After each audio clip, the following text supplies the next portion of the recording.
I was born in 1997, which means that this year I'll turn 27 years old. So I've been watching the Azzurri for about 20 years, close to.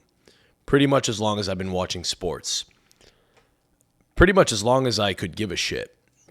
As long as I've been able to care, I have. As long as I've been old enough to understand what international football was and tribe and national affiliation. I've always loved international competition. I've always loved watching Italy play. And I've done so for most of my life. And I've paid very close attention to every major tournament that we've been in since I began watching, my country play. Or my family's country play.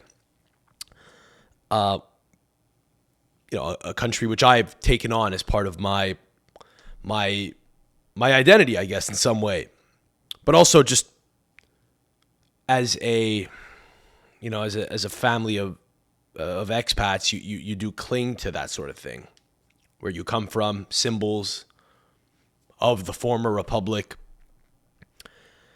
and when you care that much, you tend to remember specifics of football tournaments. When you care that much about watching your national team play football, you tend to remember things like who played, who was the coach, the years that things happened. You tend to remember when things were good, and you tend to remember when things were bad.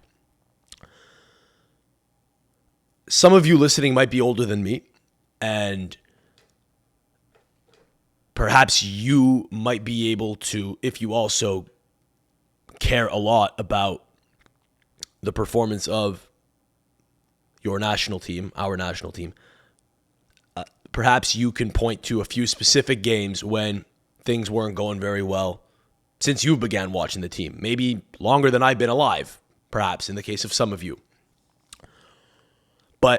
And maybe in the case of some other people listening, perhaps I've been watching them since before you were alive, for all I know. In which case, I'm sorry, because since you've been alive, it's not been great. It's been good sometimes and bad other times. Overall, the past,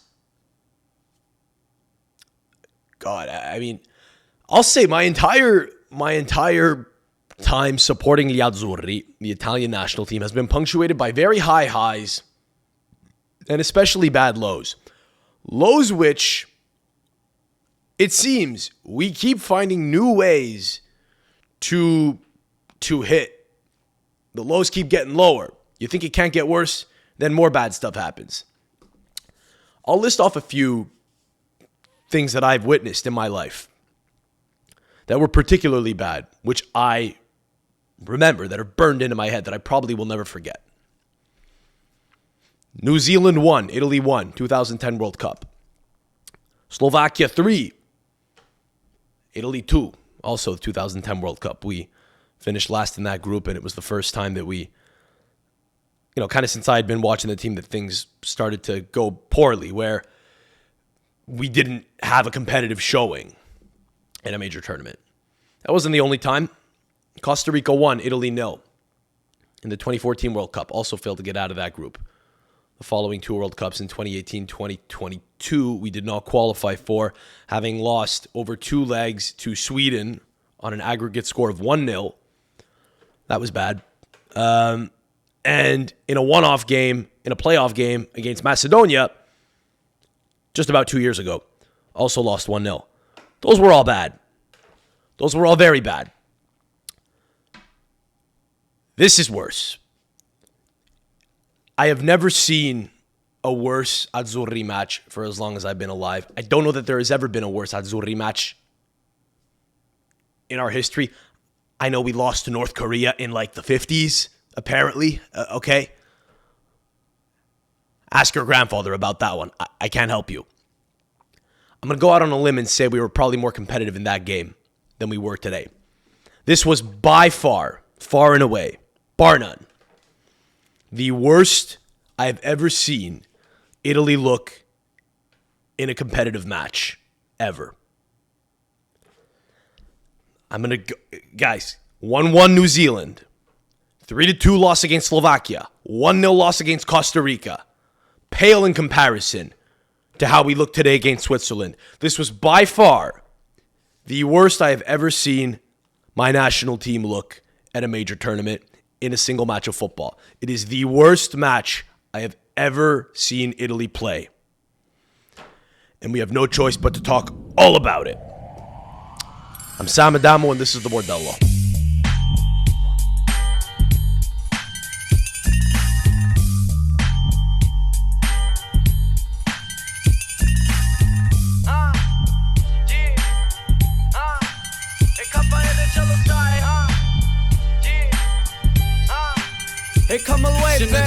All right, what's going on, folks? Hope you're all doing well. Welcome back to another episode of the Bordello, or as I like to call it, IFTV on drugs. Except we don't steal jokes from the internet and repurpose them and repackage them as our own, as I saw them doing the other day. But that's a story for another time. Oh, you want to know more? All right, fine, if you insist. There was a guy on Twitter who posted a meme of like Spalletti, Lucky Luciano Spalletti. Because he's been a very lucky boy. That's what I like to call him. He's very lucky to even get to this point of the tournament. But Lucky Luciano Spalletti on the touchline with two assistants looking horrified at something. The original meme was the Italian hotel staff watching you cut spaghetti or something like that. IFTV reposted it a few hours later and said, the Italian hotel staff watching you order a cappuccino at 3 p.m. You see, they're a little more well-versed in Italian customs, so the joke is higher brow. They just repurposed it a little bit.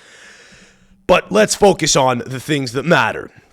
I am coming to you solo in the aftermath of Italy's pathetic exit at Euro 2024.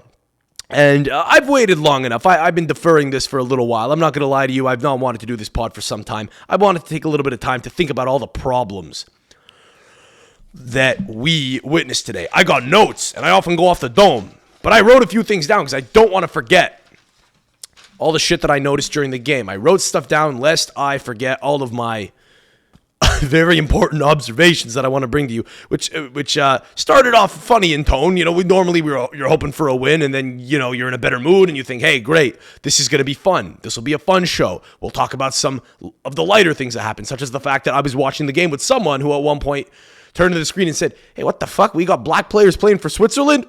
But, you know, we're not going to talk about that because we got serious stuff to break down now. Now it's a funeral pod. Now it's a crisis pod. We're good for a crisis pod.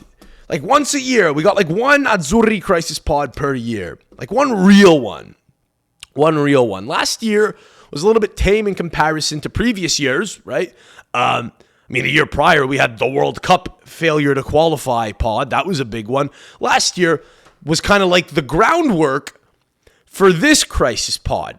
Like last year's crisis pod, I think was like when Mancini had left the role as commissario tecnico, or coach for you uncultured laymen. In comparison, a little bit more of a serious crisis pod this year, I think. We've found a way to one up the panic of a year ago. We have much to get to. Look, we're going to talk about the game. We're going to talk about the players. We're going to talk about the coach. We're going to talk about the federation. And then we're going to talk about the tournament on whole and what's next. And I'm going to try. It's real, Matt.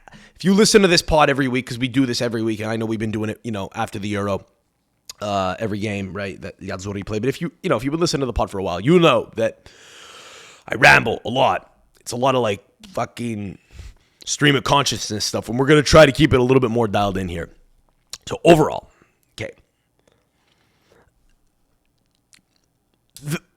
There's no question in my mind that what we witnessed today was the worst Italy game that I've maybe ever seen.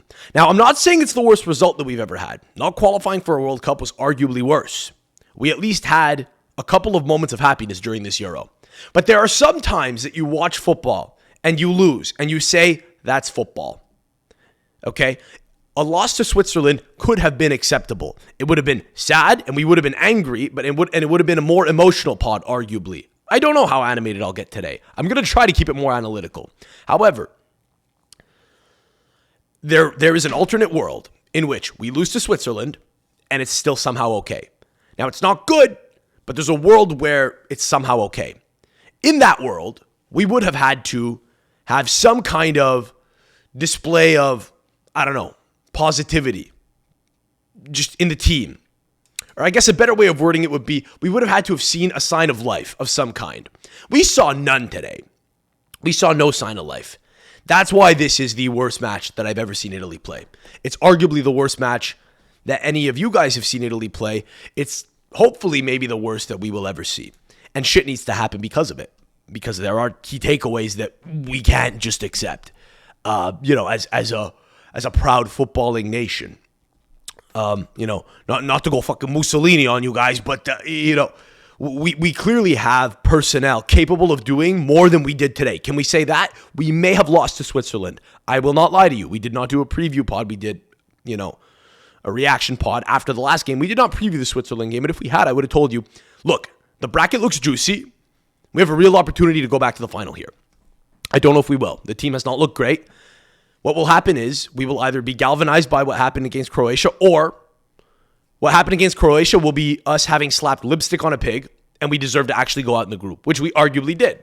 Had it not been for a couple of very brave souls who had an individual moment of brilliance, who showed balls. And we will talk about who has balls and who doesn't in this team, because that's one of the issues. The players themselves are a topic of conversation, which we will have to get to at some point in the game, in the pod here. But just to take it back here for a sec, if we had done a pre-pod, I guess, or if we had done a pre-match pod, I don't know, it's a weird way of wording it, but if we had previewed the match, I would have told you that I thought that Switzerland and England would have been our two hardest games.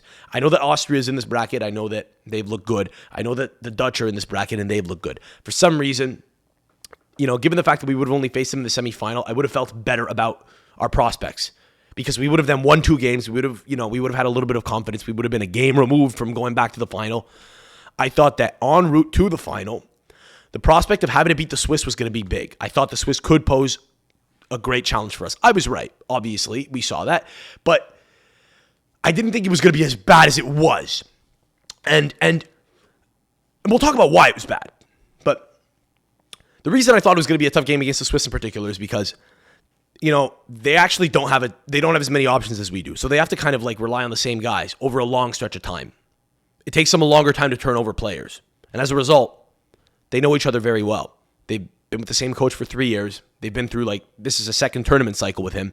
So I thought, they were going to be organized and continue to play the way they had so far this tournament. And they did exactly that. Now we conversely, on the contrary, on the flip side, did not look organized at all. And look, we're going to try to keep this analytical here because it's fun to talk about the Swiss, all right? And it is weird.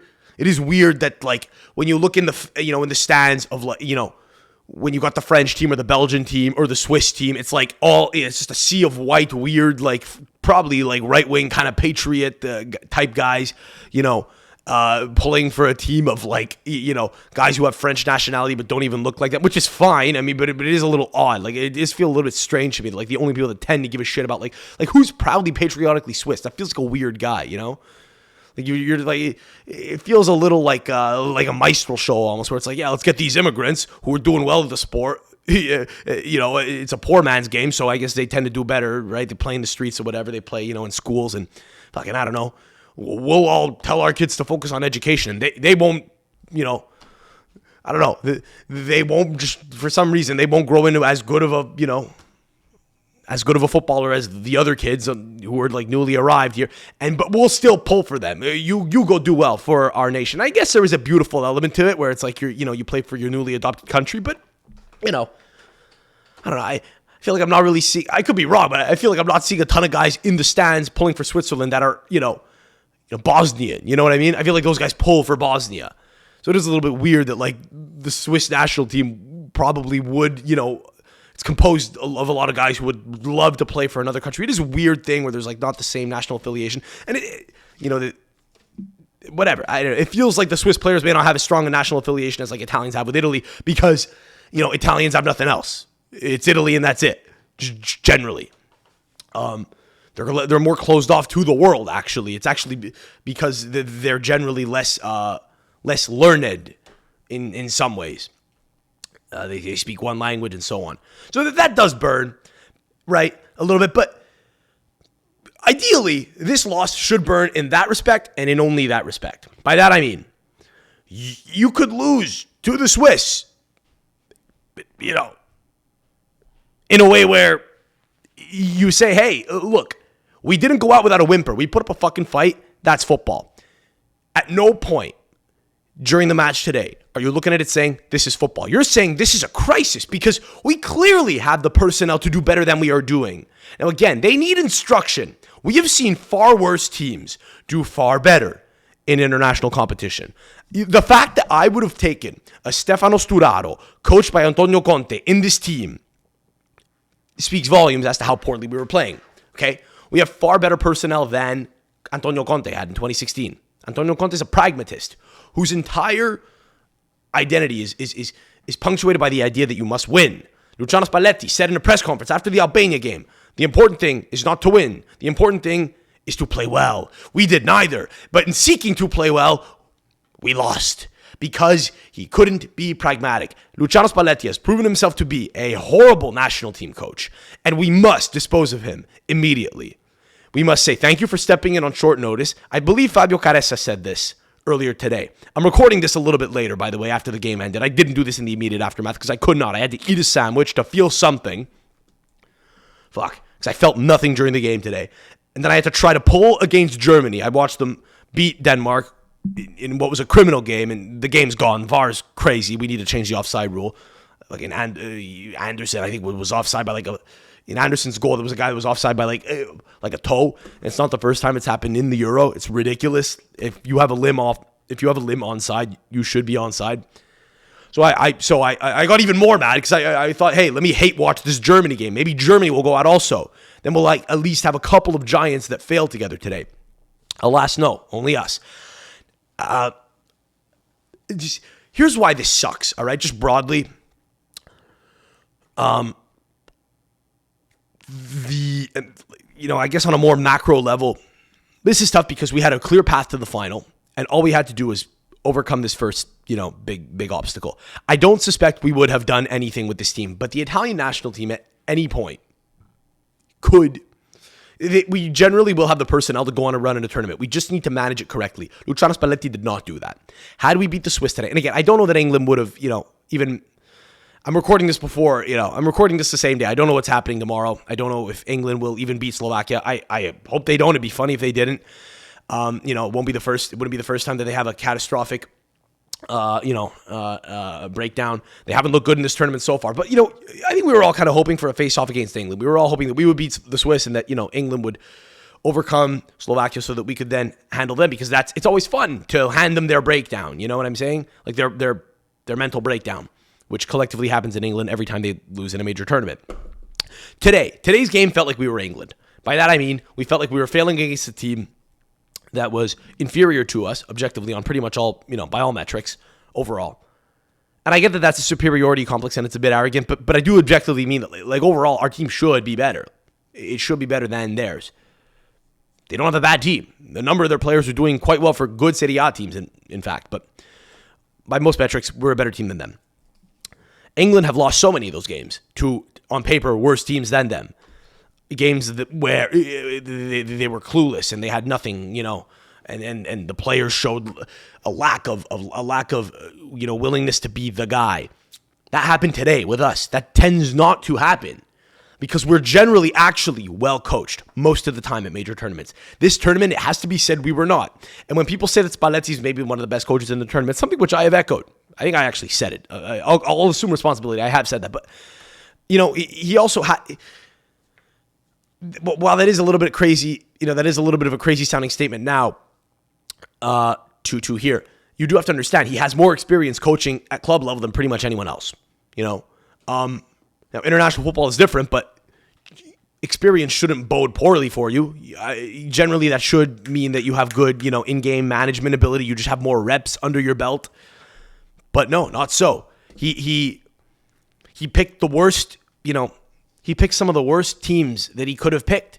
But also, moreover, more importantly, they didn't seem to play with his, with his ideas. So he had ideas and he couldn't execute them. Or his players couldn't execute them, meaning he didn't communicate them correctly, or he picked the wrong personnel. I.e., if you want to hold the ball in midfield, perhaps it might make more sense, to give a look into a guy like Manuel Locatelli. But whatever. I'm not going to be one of those guys that says you should have taken this guy. That would have made all the difference. I don't think it would have. Honest to God, I do think that the only thing that kind of saved Spalletti's blushes in the opening round of the tournament in the group stage was the fact that Riccardo Calafiori had a heroic moment. By the way, we didn't talk about this in the last pod, but that Calafiori run from his own half was crazy. He just took his own fate into his hands and he said, I'm going to write my own story here.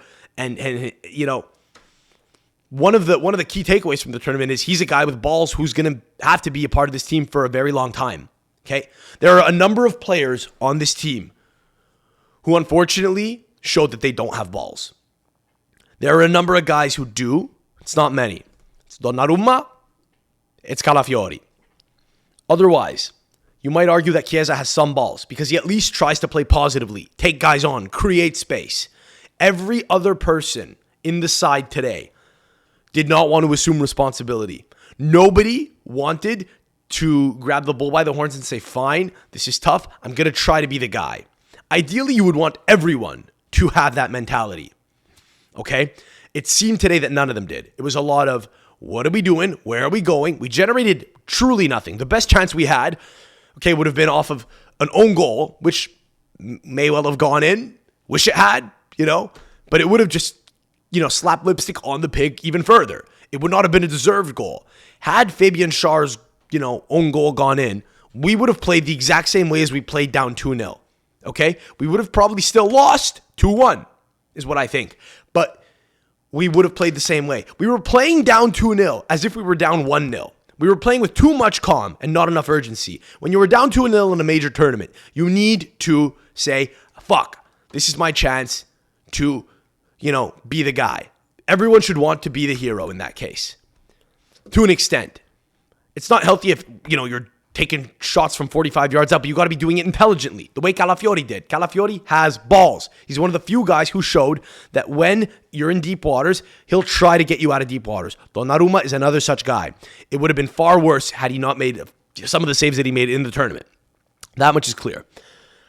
Otherwise, Chiesa is another guy who tried to play positively every other time he had the ball. The rest of the team were scared all the time, including guys who have been there before.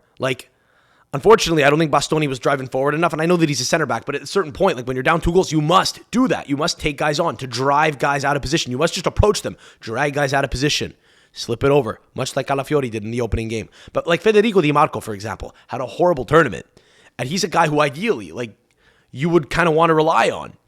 Giovanni Di Lorenzo had, I don't know what the fuck happened to him. I don't know what he's been smoking, because apparently he does smoke cigarettes, and maybe it's catching up to him. I know it sounds stupid and simplistic, but it could literally just be that. But his judgment was so bad, and it compounded every game. It's like he just kind of became more and more paranoid that he was making mistakes, and he just capitulated completely. He fell apart. He kept losing his man. He lost his man on a number of goals during this tournament. To win a tournament, you need to be running clean sheets. We had none in the whole tournament. And on 2 occasions, we conceded off a kickoff to the first half we played and the last half we played in the tournament. So, clearly Spalletti's not firing them up enough. Okay? He's giving them a lot of information, for sure. Here's what I want you to do.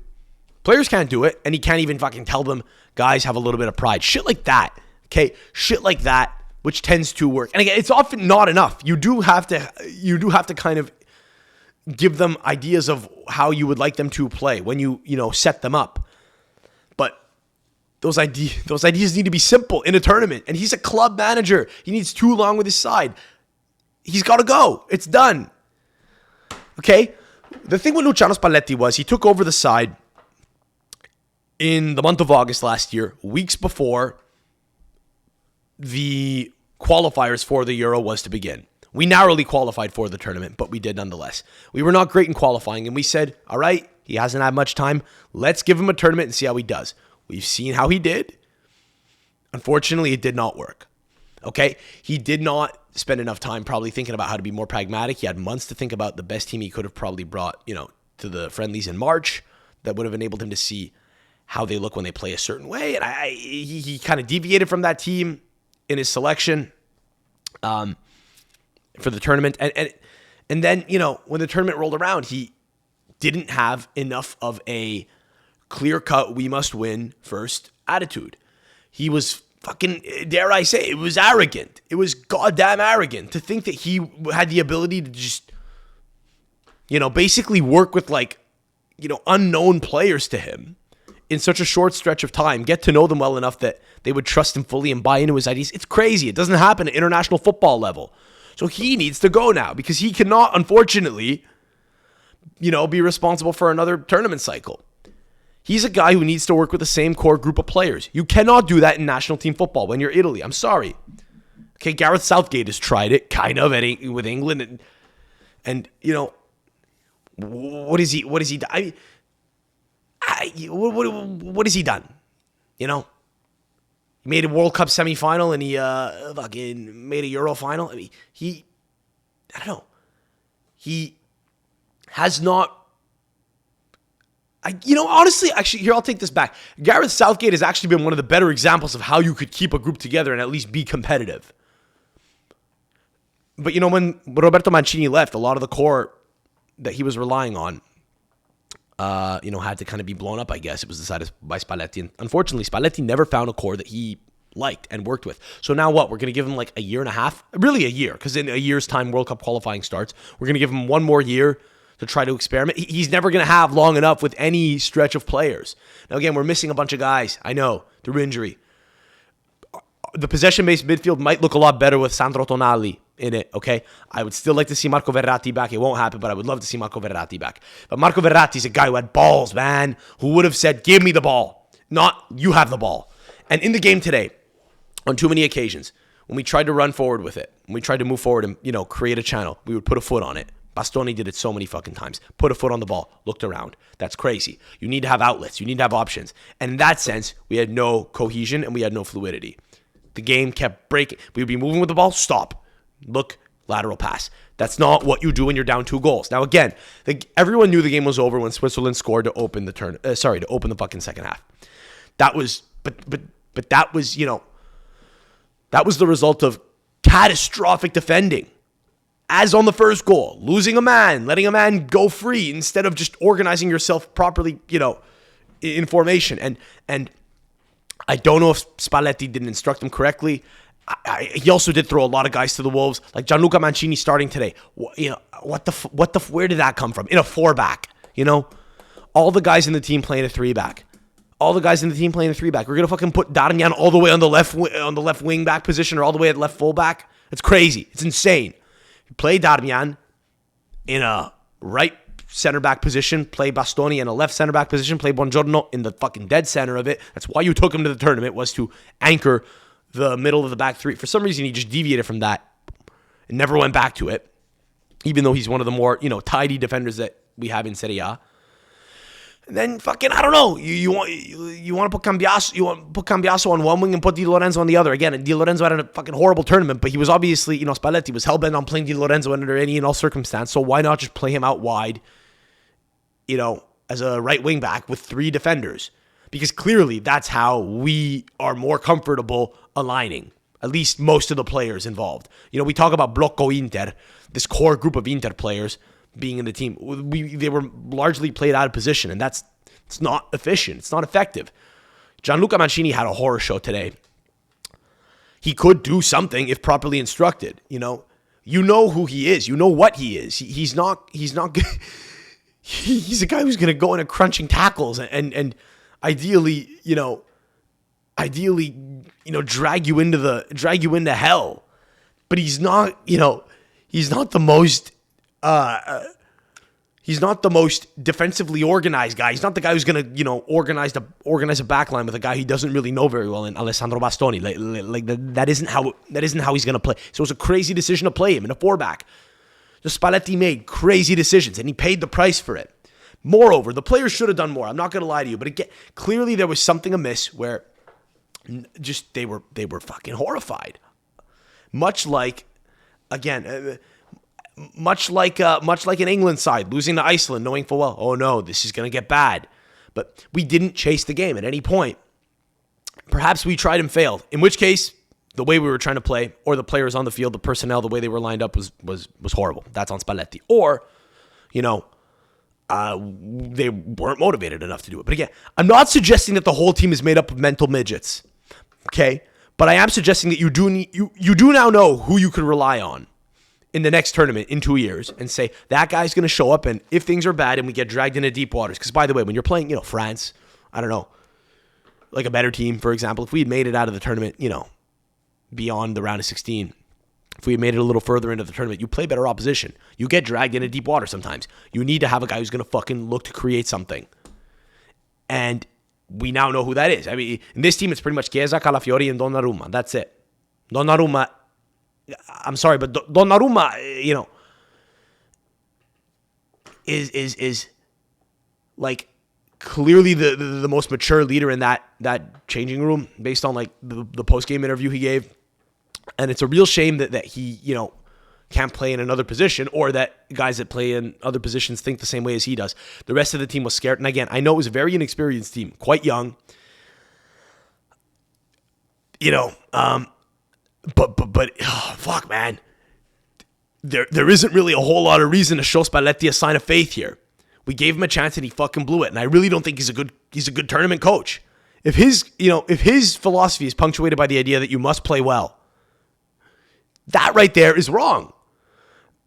And the fact that we're even considering, and you know where I'm going with this.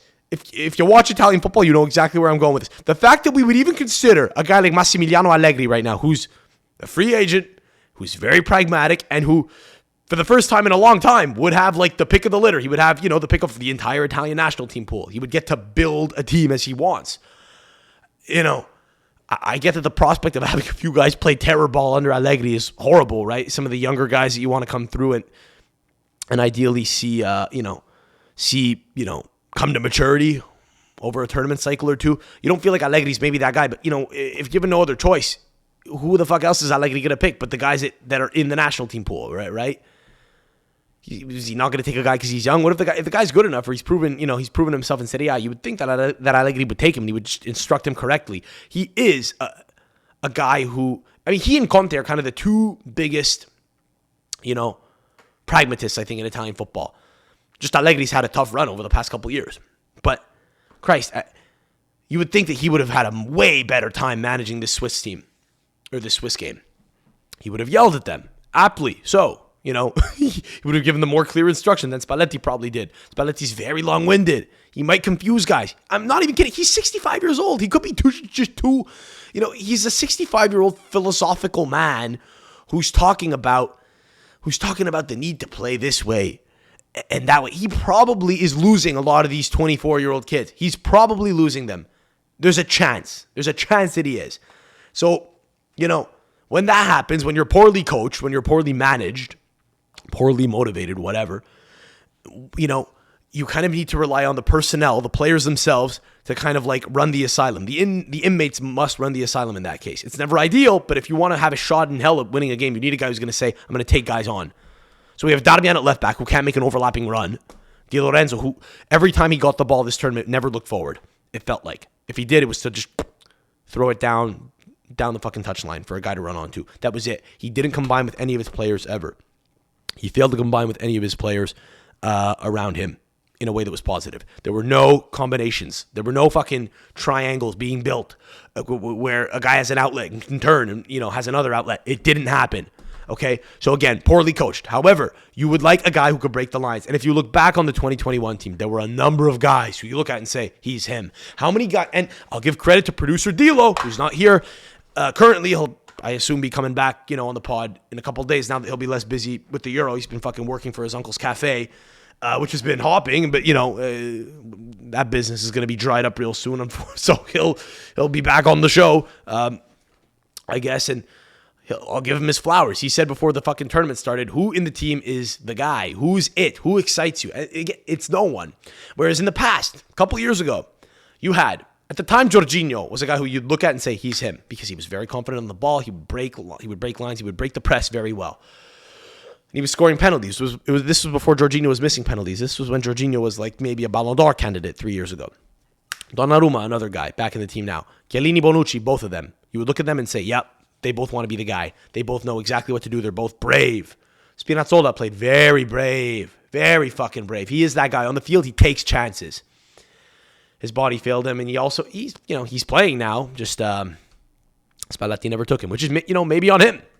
We had no real options at left back. We had one guy, Di Marco, who was injured today, and we had no cover. Calafiori kind of can play as a left back, but, was suspended. So, great.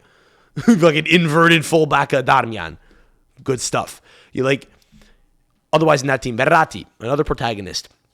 Barella usually is. He didn't have a great tournament, man. I'm convinced that Barella was playing hurt. He looked bad in every single game that we struggled at. I mean, he didn't look great against Spain. He didn't look great against fucking Croatia. Fucking none of the team looked good today.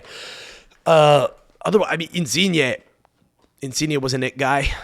Chiesa was the guy at the time. Right there. That's a good number of guys in the team who could say, that's it, I want the ball now, I'm him. We don't have that in the team currently. Now, again, a few of those guys are that with club. An ecosystem was created where many of them were not in a position where they felt they could do that. They weren't confident enough. They were scared. And that's partially on them, but it's also on the manager. You need to manage emotions in a tournament like that. And Spalletti's not a tournament manager. Clearly, that's it. Now, here's the fucking problem.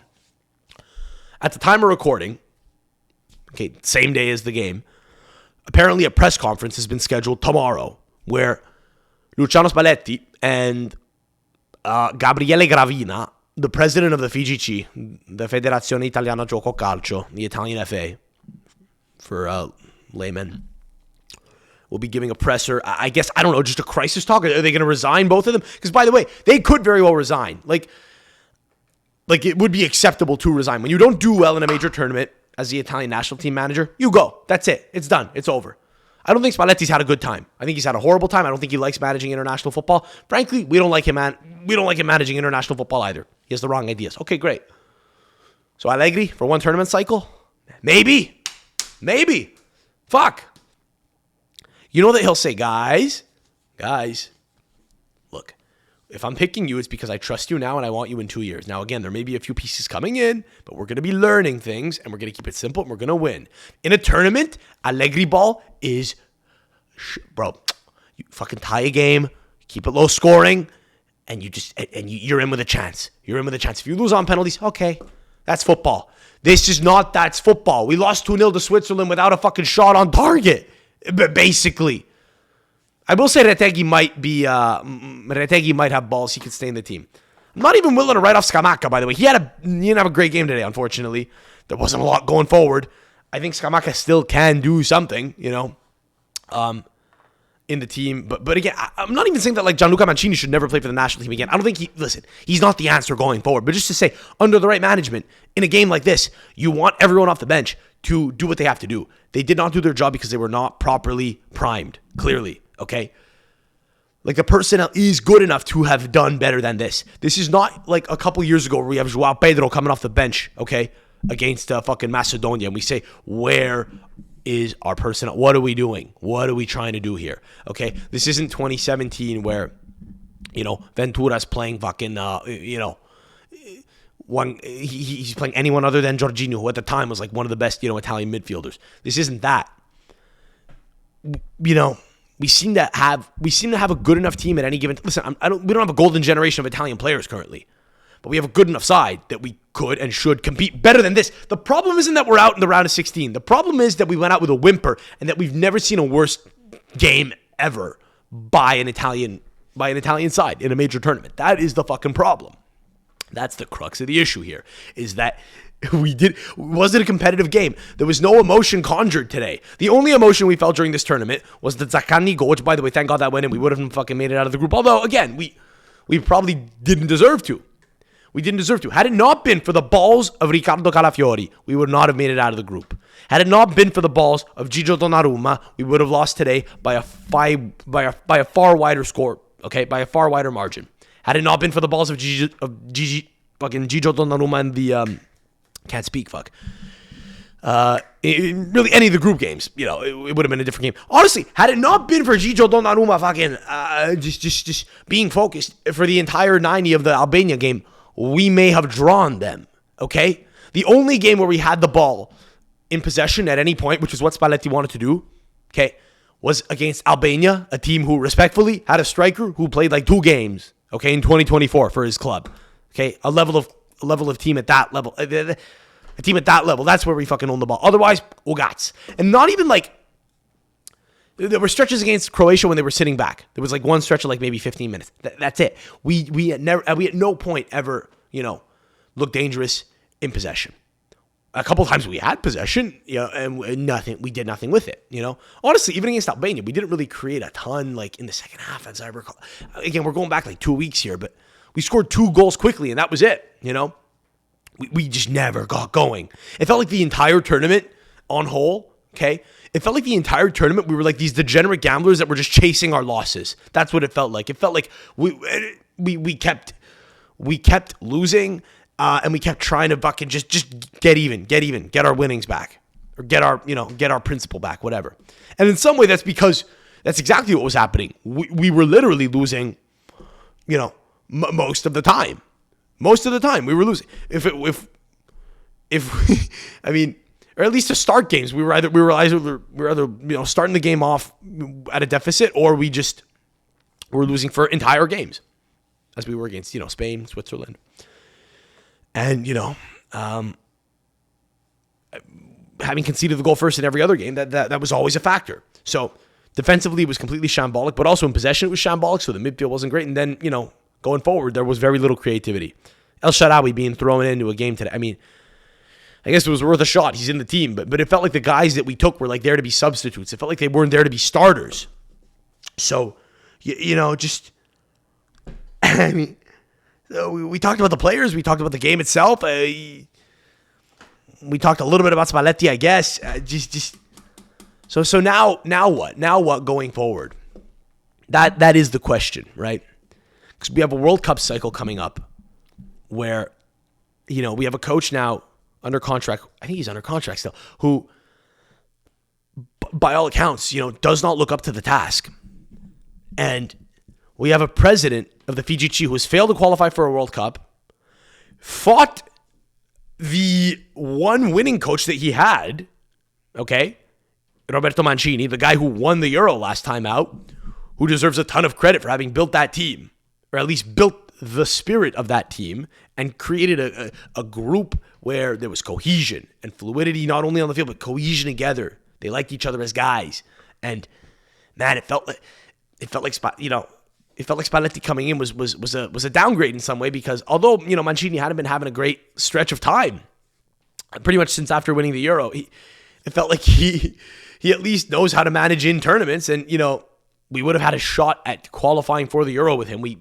Had we just made it through the campaign, you would have thought that the side that Spalletti, took to the tournament would have done fucking a lot worse than whatever side Mancini could have brought, as a returning tournament coach. And again, in the past, that hasn't gone well. Like Lippia's returned, to a World Cup after having won it and not done well. But sometimes you can, be too stuck in, with your allegiances to your guys. But, Mancini seemed to have some indication that he wanted to turn it over. He didn't really get a chance because he fought with Gravina. Again, Gravina, the president of the Italian Football Federation, just to sum up his career, okay? Wins a Euro. That's good. This is good, okay? Wins a Euro with a coach who he, by all accounts, should now kind of turn the keys to the kingdom over to. Fights with the coach. That coach leaves, okay? Also fails to qualify for a World Cup, and his appointment, as coach for this Euro, just fucking bombs. So, respectfully, he's got to go. He was the president of like Serie C until a couple of years ago, and when he took over, who the fuck is he? He's like a lawyer, I'm sorry, get a guy who could kiss babies like Paolo Maldini, all right? A guy who's been, in football management, but also has played the game. He's a face that you would like to see talk about, the Italian national team and about football in Italy. He's a figure that guys trust and kind of, just trust. Trust is a big one because it feels like a lot of these like football bureaucrats just want to be like, UEFA VP, which is what Gravina is now. It feels like he's 70 years old and he's like chasing career goals. He's in it for himself, Maldini cares more about legacy, I think, of the Italian state. I literally mean that because he's represented Italy, on so many occasions. He's one of the most respected faces of Italian football. And he has long been saying the right things about needing to rectify Italian football's cultural issues. Fucking Gravina, all he's fought culturally, he's fought racism. Which, all right. There's a lot of that, but can we fucking, can we worry about maybe, I don't know, like youth team development? Quotas in Serie A that might incentivize, I don't know, fucking just clubs to bring through their youth players. Shit like that. Like again, can we just get a guy who played the game, who understands football, who's competent? Maldini would be great because Maldini, as president of the FIGC, and again, I'm not going to be one of those guys that comes out and says, bro, you got to appoint Cannavaro, bro. Appoint Buffon, president of the FIGC. I literally think that Mancini's a good example of a step in the right direction. It doesn't have to be him, but just look, Maldini has never, if I said Mancini a second ago, I meant to say Maldini. Sorry, but Maldini is a guy who never went into coaching. He went right into management, and he wanted to be a sporting director. Having a sporting director, okay, as the president of the FIGC is brilliant. He could let the fucking lawyers and the accountants manage the books, all right? But Maldini needs to be, as the president, the guy who instills, rules and regulations that might help teams. He's been involved with football his entire life. He played like 20 years for AC Milan, and then he managed Milan. He managed their sporting operations and was kind of, I don't think he was president of the team, but I think he was their sporting director. But he was involved, you're involved in the front office at that point of a club. That's relevant professional experience. That shows that he's kind of competent, that he's not a potato. So Gravina, I got news for you. Gravina's not going anywhere is what I think. He's going to be around for another tournament cycle, and he's going to be loyal to probably Luciano Spalletti, who's making excuses right now. Now, if Gravina wants to, assure his place, in the family, he's got to whack Spalletti. He's got to kill him. He's got to kill him off. I don't know if it's going to get me banned off YouTube, but he's got to whack him, all right? He's got to sacrifice him and appoint someone else. We cannot have Spalletti in another major tournament. You don't reward failure with another opportunity. It was cataclysmic. Get rid of him. Done. Over. Overthinks too much. Is making excuses now, about how, we did everything we could have with this team. He's wrong. It's not true. This is maybe all we could have done in a short stretch of time to try to instill your way of thinking, but it's not the most we could have done with this side. L'importante non è di giocare bene, Luciano. L'importante è di vincere. L'importante è vincere. Dobbiamo vincere quella cazzo partita, capito? Okay? When you play England, I don't give a shit if I play well against England. I just want to beat England, all right? So, keep Buffon around. Sure, fine. He gives a shit, But, I don't know, fuck. You got Buffon in the changing room. You can't just have Buffon yell at them and say, dai, ragazzi, dai. Whatever. I can't do a Buffon. I haven't heard him speak in a while. How does he sound? Dai, no. Quei giocatori hanno fatto bene. Sono dei giocatori straordinari. Anyway, I'm losing my mind, bro. I'm losing my mind. I can't believe we managed to fill 45 minutes of pod here. I cannot. If you're still around, God bless you. I mean, this is how bad it was, bro. I mean, I was literally calling for Jorginho to come on at one point. The fact of playing Brian Cristante, Stefan El Shaarawy, and Gianluca Mancini again, it's fuck, bro. Blocco Roma? We're playing Blocco Roma? That's what we're doing? We're going fucking Blocco Roma to try to beat the Swiss national team who have Blocco Bologna? This This is a fucking garbage Serie A match. Can we try to level up a little bit? Can we try to just drown them with quality? Can we try to just put the best 11 that we can, the guys that are at least playing the best, keep it meritocratic, let the fucking car drive itself. 3 at the back, Buongiorno.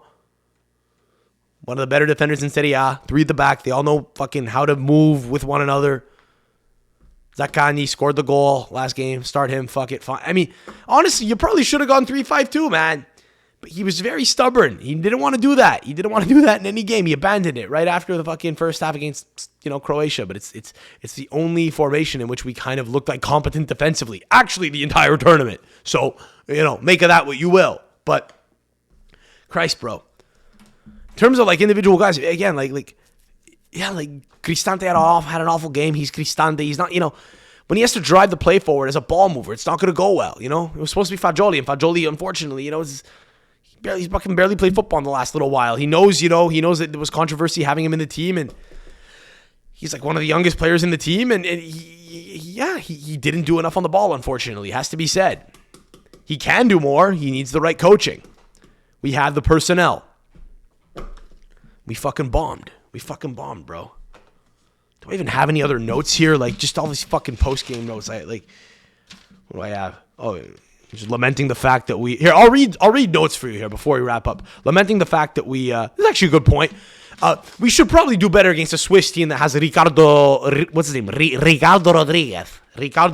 The former, was he playing for Torino now, or is he back in Switzerland? I don't even know where the fuck he is. I think he's playing... Is he playing for Torino? He fucking bombed at Milan a few years ago. I mean, just...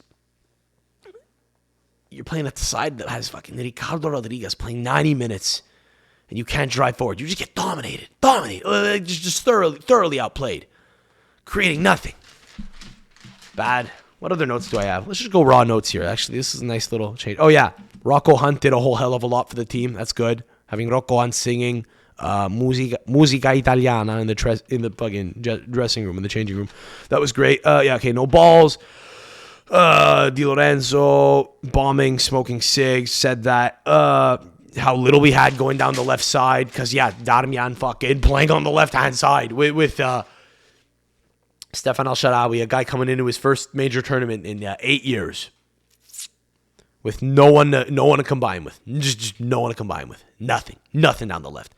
Could have started Cambiaso. Cambiaso might have looked, a little bit scared as well, by the way. It's a big game for him. It would have been the biggest game of his career. But, he at least makes overlapping runs. That creates, space, openings.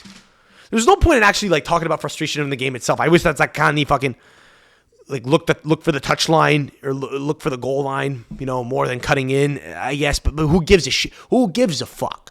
That's the core issue. The core issue is clearly a lack of collective motivation, okay, and a lack of bestowing of the urgency that you need in situations like that to try to be the guy, and then also just a tactical, disaster class. That's all you need to know. I mean, Spalletti has to go overall, and if he doesn't, we'll keep assessing things as they come. But yeah, this isn't good enough, man. You can't have the one moment of positivity in the tournament be you just celebrating narrowly getting out of the group, blowing your load, In some way, maybe we deserve this, by the way. I deserve this for cursing out Luka Modric after the game. Because when you're in that moment of fucking rage, you're go home, you ugly fucking big nose fuck. You shit like that. You just say dumb shit. And after the game, you fucking see the picture of him crying with his Man of the Match award while we're all celebrating. I felt I was in a really dark place when I saw that. I was like, oh my God, I feel awful, dude. I'm fucking cursing this guy out. Now he's this beautiful player, one of the most beautiful footballers of my lifetime. I'm cursing him out. His side probably deserved to actually beat us. We all just get to be happy. I'm fucking happy with these fucking illiterate fucking wops in RDP in Montreal, all fucking just honking our horns, going, bro, Italia, bro.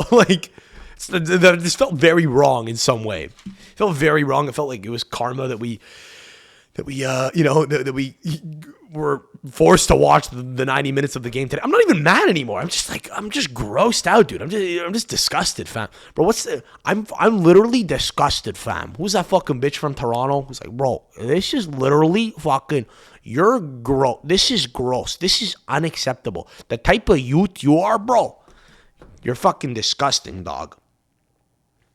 We really, I can't overstress how badly we blew a chance to go on another run here. We had to beat the Swiss. It was going to be hard. I thought the Swiss and the English were going to be our hardest opponents in the tournament leading up to the final. We had to fucking give the game to them. We had to give them some kind of game. We did none of that, bro. None of it. Which, again, you all saw. But just the way that it happened was so shocking. I couldn't believe I was watching an Italy side. Not only is this a bad result on paper, it was a bad result, it was a bad result in probably by every metric, but just the eyeball test. There was nothing going on. Like, if you were watching the game with your mom, as I was, okay? My mom was in the room with me, with the people I was watching with. I mean, fucking, my mom who doesn't watch Serie A, they should be able to tell whether it's worth watching or not. My mom was bereft of ideas. She was like, what's going on? She couldn't believe it. She's like, fuck, we suck. She was right. We fucking, if you don't know any better, you would look at that and say, siamo scarsi, che cazzo. Like, it's but it's not that we suck. It's just that we played like that. We played like that over multiple games. That has to fall on the coach. End of. End of. Now, the players individually did not do a good job. We could have selected a different side for the tournament. It wouldn't have looked much different than this, probably. We could have selected different 11s, maybe. Run different formations. But again, there was no fucking fire, man. So that means that they weren't managed correctly. I can only say it so many times. I'm going to end the pod here, all right? Just, there's nothing more to fucking say. That's the rant over, I guess. I don't know. I tried to keep it organized. I fucking had notes and still all over the place. If you like the pod, thanks. Subscribe, whatever. We do this every week. Usually. I guess we'll come back with Wednesday episodes in the days to come. We'll probably look back on this maybe a little more. I doubt it'll go away in the next couple of days. It's going to be a lot of fun watching the Euro now. Bro, if England go out tomorrow, I'm going to lose my fucking shit, dude. This is the fact that I have to fucking watch every giant now and pull against them like a loser. I'm going to pull for Georgia tomorrow. I'm going to pull for fucking Slovenia against Portugal. Like, dude. I'm going to pull for Romania to beat Turkey. I wanted to play Turkey in the semifinal so bad, bro. I wanted to fucking beat Montella. He's a fucking idiot. He's a fucking loser, dude. Fucking shoving his ID. Like he thinks that face is all access. He's shoving his piece of ID in the fucking security guard's face in the tunnel the other day when he asked to see Montella's ID. He fucking shoved it in his face. Classless fucking self-important, maleducati, like it would have been nice, but alas, no. We got 3 other Italian coaches still in the tournament, so fucking inshallah, whatever. Inshallah, the fucking Francesco Calzona against England tomorrow. What more can you say, bro? Look, just Gravina's gotta go. Unfortunately. Fuck. You know what? Hang on. Okay, if you're still listening, there is one last point. I just realized this, dude. Here's how bad Gabriele Gravina fucked up the Italian national team, all right? Here's how badly he fucked it up. Recall that after Italy failed to qualify for the World Cup in 2022, Roberto Mancini, a man of honor, kind of. I know he went and ran and took the money in Saudi Arabia. Some people will say that's not a very honorable move. Generally considered to be a man of honor in that he at least after failing to qualify for the World Cup, threatened to step down. Apparently, he was hell-bent on resigning and wanted to leave the position immediately, like the Japanese would do. He effectively wanted to commit harukari, okay? It was like an honor killing of himself. He thought, I must go. This is on me. I have failed. Fucking Gravina begged him to stay. All right, at the time, none of us were mad that Mancini stayed because he felt like he was the only guy who could still do the job, but so you beg the guy to stay, and then you don't turn the keys over to him. He micromanaged fucking Mancini to the point that Mancini claims he had a falling out with the entire top brass. Really, Gravina himself in the summer last year. And he quit as a result, putting us in a horrible position before a tournament whereby Gravina had to hire a new coach. Unfortunately, again, I guess on paper, best coach available. Didn't work. All right, fine. Could have went with a more pragmatic guy. You would have had to, he would have had to pry that guy away from whatever, job he was at. I don't believe Antonio Conte. Was Antonio Conte working last year? I don't even fucking remember. I don't think he was. I don't believe he was. Anyway, but I think Conte might have been. No. He wasn't working. Conte was rumored to be going there, but he asked for a ton of money. Just fucking give Conte his money anywhere he goes. Listen, if Conte ever wants to manage the Italian national team, you just let him manage, and that's it. I'm sorry. Like, he's like the best kind of manager you could have for a national team. He'll whip them. And anyway, just Gravina made horrible decisions. He mismanaged fucking just the entire bench, the entire coaching bench, man. Just leading up to this, it has to fall on him. He won't resign, but I'd love if he did. But he'll still be here, man. He'll still be here in a few months, and we're going to have to fucking start to give a shit about the Nations League. The whole year of Nations League, man. By the way, we have a tough Nations League group. It'll be great to see how we do against fucking France and like Belgium, by the way. I suspect we might bomb out of the Nations League group too. Not that it really matters, but like just, I guess it kind of does, but just the fact that like, I want to qualify for the World Cup now. I want qualification to start now. I want to know if we're going to have more pain down the pipeline. Okay, I feel like we're just deferring it with this Nations League bullshit this year now. So, I don't think Spalletti's going to step down. I don't even know if he's going to get fired. I think Gravina might. The fact that they're doing a press conference tomorrow together, either they're committing, they got a suicide pact and they're going to commit, suicide live on air, career suicide, figuratively, whatever, or literally for all anyone cares. What does Spalletti give a shit? He fucking won the title at Napoli. What the fuck more does he have to live for, bro? But like, either they just both step down together, they have a pact, or they just they eat a dick on the podium and they just carry on with their jobs, and they shake each other's hands and say, all right, you got my back, I got yours. And I hope to God that isn't that. I hope to God that isn't what's gonna happen. So fuck. In some way, I've been ending off pods with this line over the past little while, but in some way, this has never been more fitting. I mean, we'll be back with pods in a few, maybe probably this week, if not next week. Back every Wednesday. Again, subscribe if you're new, do all that. I'm Sam Adamo. Whatever. Just thank you. But with what's to come, I must say, in the haunting words of former Prime Minister Matteo Renzi, Viva l'Italia e in bocca al lupo a tutti noi. Because we may need it, man. We may need it. If the right things aren't done, we may need it. And when, Renzi said that, it was after he felt there was nothing more to do in Parliament. He thought he was fucked. I think the Constitution was changed or something. He felt like no legislation was going to be able to be passed in Italy. It was going to like increase red tape or whatever. Some way it feels like the same thing here now, where it's like, hey, beyond this point, besides relying on the guys we've got, like whatever personnel we churn out as a footballing nation, unless we instill them with the correct guidance, it's going to be more of the same. And so, in the haunting words of Matteo Renzi, Viva l'Italia e in bocca al lupo a tutti noi. Ciao.